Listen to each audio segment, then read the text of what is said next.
All right, let's talk about two words we use all the time, often in the exact same way: faith and belief.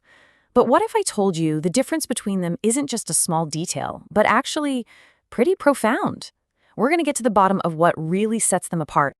So let's just tackle the big question right away, shall we? Faith and belief, are they basically just synonyms? Is one just a fancier, maybe more religious-sounding word for the other? It's a super common assumption, and honestly, it makes sense. But today, we're going to challenge that. The short answer? Nope, not at all. They really aren't the same thing. And this isn't just about being a stickler for words. The distinction here is huge. It really gets to the core of how we think, how we trust, and most importantly, how we decide to act on those thoughts. Okay, so to really get this, we've got to break it down piece by piece. Let's start with belief. I like to think of this one as the mental nod. When you strip it all the way down, belief is all about mental acceptance.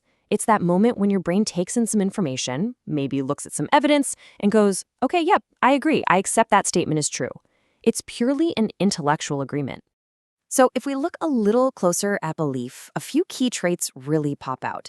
First, it's cognitive. It's all happening up here in your mind. It's also propositional, which is just a fancy way of saying you believe that a certain statement or fact is true. And here's the really crucial part. Belief can be totally passive. You can believe something with all your heart, and it doesn't have to change a single thing you do. It's just a mental position you take, usually based on some kind of evidence. Let's make this super simple with a little analogy. Imagine you walk into a room and you see a chair. You look at it, you see it has 4 legs, it looks solid, the design seems sturdy, you're gathering visual evidence, right?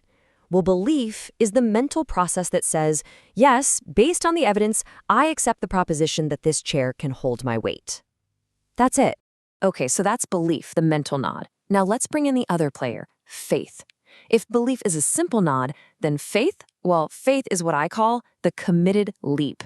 You can feel the difference right away. The key words here are complete trust and confidence.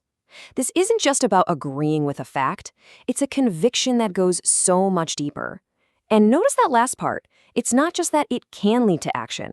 It often leads to action. It pretty much demands it. Now just look at the contrast with belief. Faith is volitional. That means it's a choice you make, an act of your will. It's usually relational. It's about putting trust in a person or an ideal, not just a dry fact. And because of that, it is inherently active. Its foundation isn't just cold, hard evidence. It's a trust that goes beyond the stuff you can prove on paper. So let's go back to our trusty chair analogy. Remember? Belief was just accepting that the chair could probably hold you up. So what's faith? Faith is the action. It's committing your full weight, taking a seat, and actually sitting in the chair. It's the physical act that proves your trust. It's commitment made real. See the difference? All right, we've defined them both. Now for the main event. Let's put them side by side to make these differences really stick. Let's just line it all up. Belief lives in the head. It's about intellect. But faith lives in the heart. It's about trust. Belief is just a passive acceptance of some information, while faith is an active commitment to it. This is why belief tends to focus on information, but faith is aiming for transformation. One is built on evidence, the other is built on trust and a relationship. This quote just absolutely nails it. The principal part of faith is not understanding, but willingness. It's not about having every single question answered or all the data points lined up. It's about that willingness, the choice to commit, to trust, and to act, even when you don't have all the info. So we've carefully pulled these two ideas apart. But so what? Is this just a word game? Does it actually matter in the real world? Oh yeah, it absolutely does. Let's talk about why.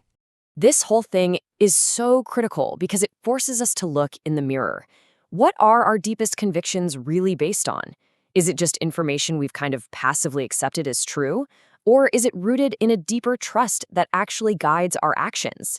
The answer to that changes everything. Our relationships, our goals, our values. It helps us figure out the why behind what we do. And what's really interesting is that belief and faith aren't always enemies. A lot of the time, belief is actually the on-ramp to faith. It works like this. First, you encounter some information, and that leads to a belief. Then you check it out, you assess it, and that can strengthen your belief. But the magic, the real transformation, happens at step 3, when you decide to place your trust in it and actually act on it. That's the moment belief graduates and becomes faith. So I'll leave you with a question to think about. Take a look at your own life. What are the things you simply believe are true? And then, what are the things you truly have faith in?